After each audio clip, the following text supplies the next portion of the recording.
Welcome back to the AI-Driven Marketer, where we teach marketers how to move faster, build better, and think smarter with AI. So today, we're going to talk about a new feature that has just landed in ChatGPT. You're probably getting the notification now.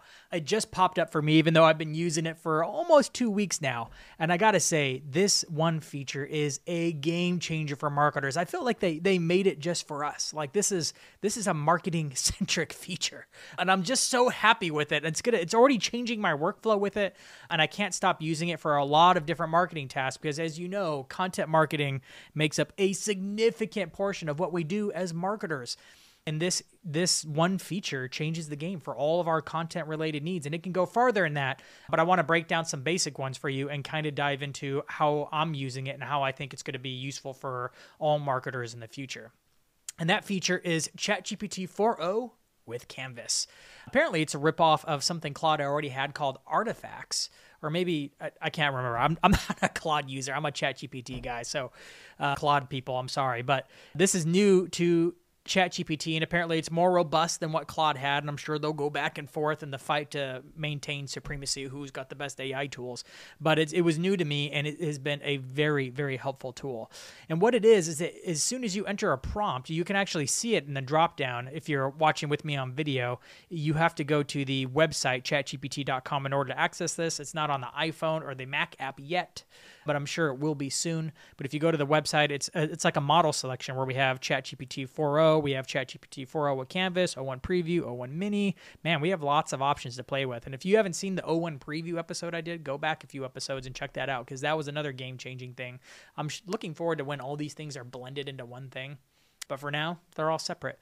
So I'm going to go to and select the ChatGPT 4.0 with Canvas. It gives a little beta code, so they'll probably take it out of beta eventually.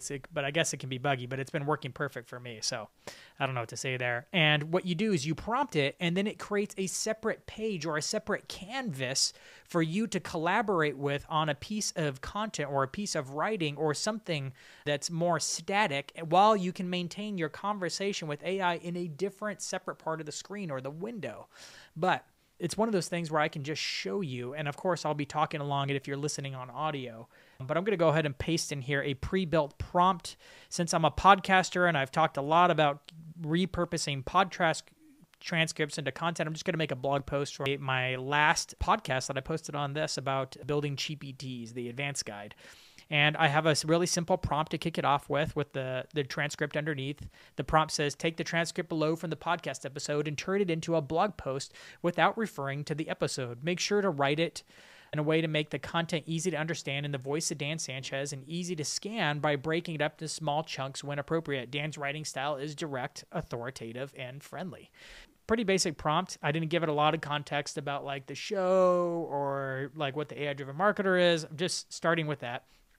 Go ahead and hit return, and AI, it's stalling now, of course, but now it's starting to think, and boom, it's loading it and actually writing it all in a separate window that's opened up on the right-hand side. But the chat that we've all come to know for ChatGPT here is now on the left side, where I have my submission at the top and its instructions or its feedback on the left, where it says, sure thing, here's how I transform the pod transcript into an easily scannable blog post, keeping your style in mind. And then it has a little link or a button to the document on the right, the canvas. And then it says, let me know if there's anything you'd like to expand on or if you need a different angle for this blog post. There's actually, let me break down what I see on this canvas. In the message is I can still chat to ChatGPT on the left side, but on the right side, I have something that looks like a Google Doc.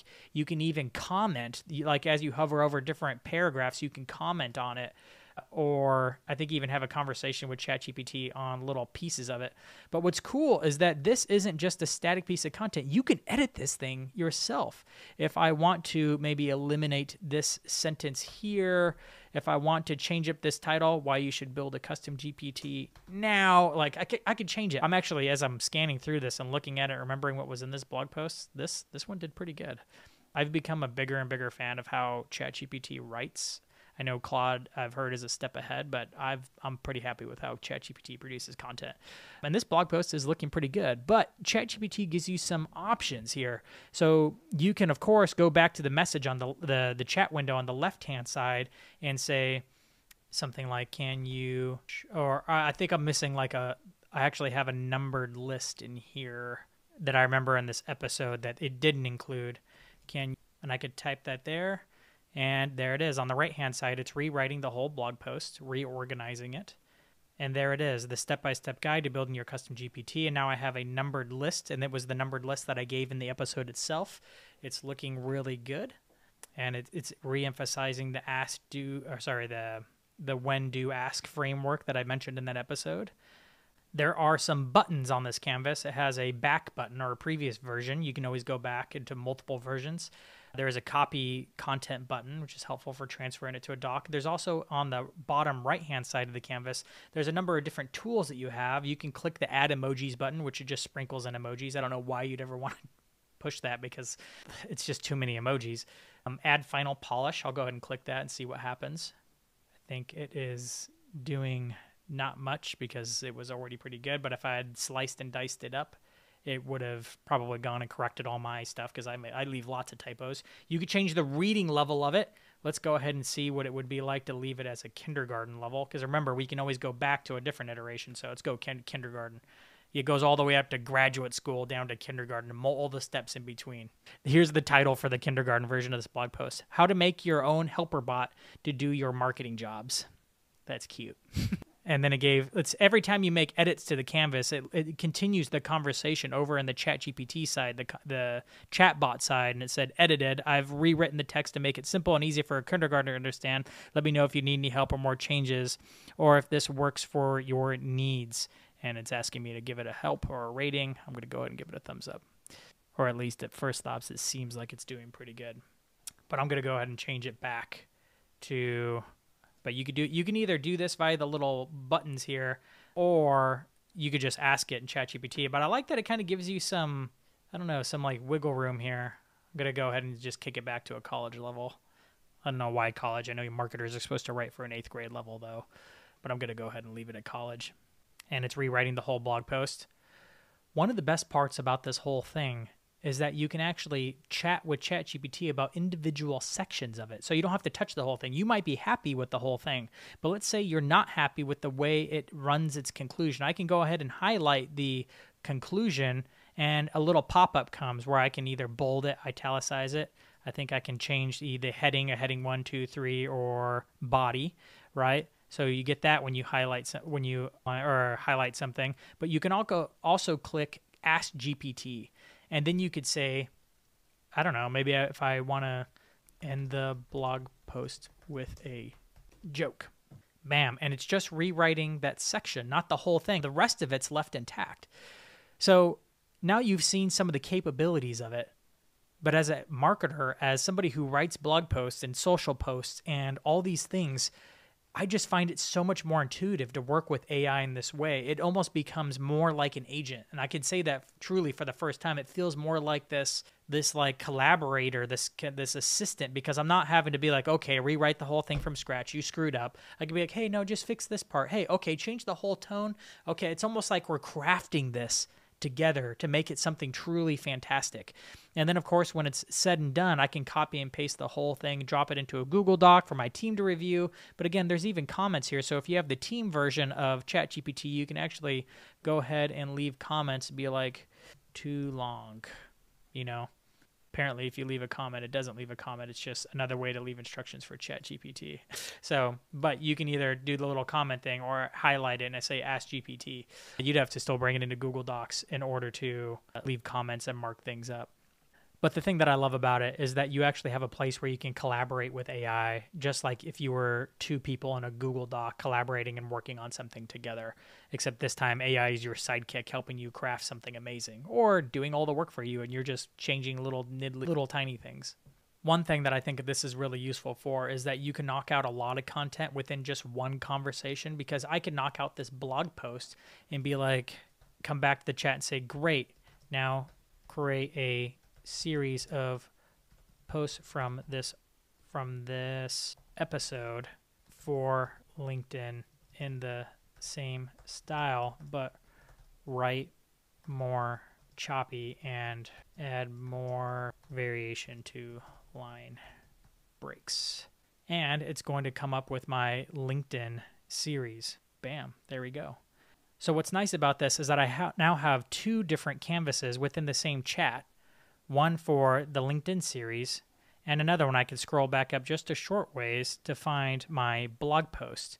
So from one entry, I'd only have to enter the transcript once. I can get everything. Now, you could have done this within LinkedIn before or within a chat window before, but it kind of gets annoying when you have to rewrite the blog post multiple times. You're like, oh, like you're like scrolling through an infinite amount of chat in order to find it. With this, you can actually have it more, I don't know, organized, and it just makes it easier to knock out a whole series of content, repurposing just this one podcast episode. And that's what's exciting about it, because now I can come here and access the ones that I like for the LinkedIn posts. I've actually used this a couple of times now to come up with content like this, breaking up one long form piece into multiple pieces, like podcasts into blog posts, LinkedIn posts, tweets, Twitter thread, into different types of content. But I've also used it to knock out different, more administrative type content like job descriptions. I'm in a new job where I needed to refresh everybody's job description. So it was the first one. I entered the one job description I had and said, hey, take this as a starting point, take some elements from this other job post that I like from this one company, and here's some thoughts on what this person does. Now make a job description. And of course, I brought it in Canvas, tweaked it a little bit here and there, and then said, great, I love this format. Now go ahead and use this same format from this canvas and make a new one for this other role. Here's everything you need to know about that role. But because it has the context of the most recent canvas from the first one that I loved and approved, it has everything it needs to go and do the next one and the next one. And I knocked out 5 job descriptions in a very short amount of time because it was able to have the context all tucked away, not just the past iterations, but specifically the one that I liked. And that becomes a problem when you have these long chat windows, when it has access to like 4 iterations of maybe the job description I had made. It's like, which one does it use? In this case, it knows which one to use because it's the top most recent version of it, and it doesn't need to look at the past one. So I find its ability to go and pull the most recent version is kind of like, yep, that's the one he wants, instead of it getting confused about which iteration you had made before is the one that you want to use now. And I think that's part of the reason why this is important, is because you can create a whole series of things with less prompting involved, and you can actually have more of a collaborative style. Rather than engineering, you can have a conversation about it. Prompt engineering is still important because even then you can see that I'm like leading with these like really not long prompts, but very specific prompts. Like I'm telling it what it needs to know and only what it needs to know in order for it to accomplish the task. But I'm not having to like engineer it and test it, iterate on it in this case, because it's more of a conversation.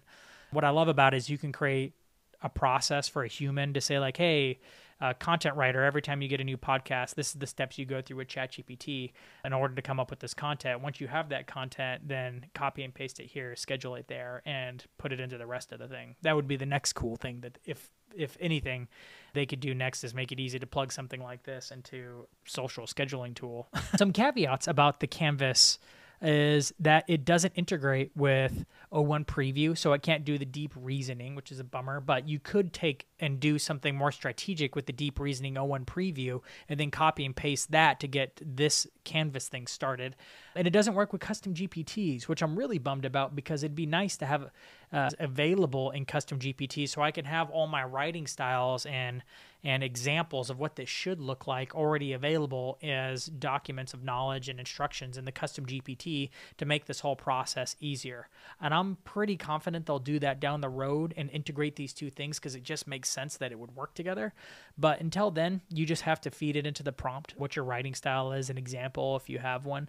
Or you can load the example into the canvas if you can trick it to create a canvas, and then just load an appropriate example and then go off of that if you have a lot of things to use based on that one example. It's kind of a way to trick it.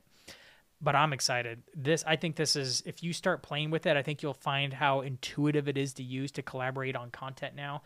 ChatGPT is coming along, and this new feature is really making it easier for marketers to do more with less. So give it a shot. Let me know what you think. Find me on linkedin.com/in/digitalmarketingdan, and I'd love your feedback to know how you're using Canvas now. And if you got something really cool going, maybe you could be a guest on the show, but let me know in the DMs.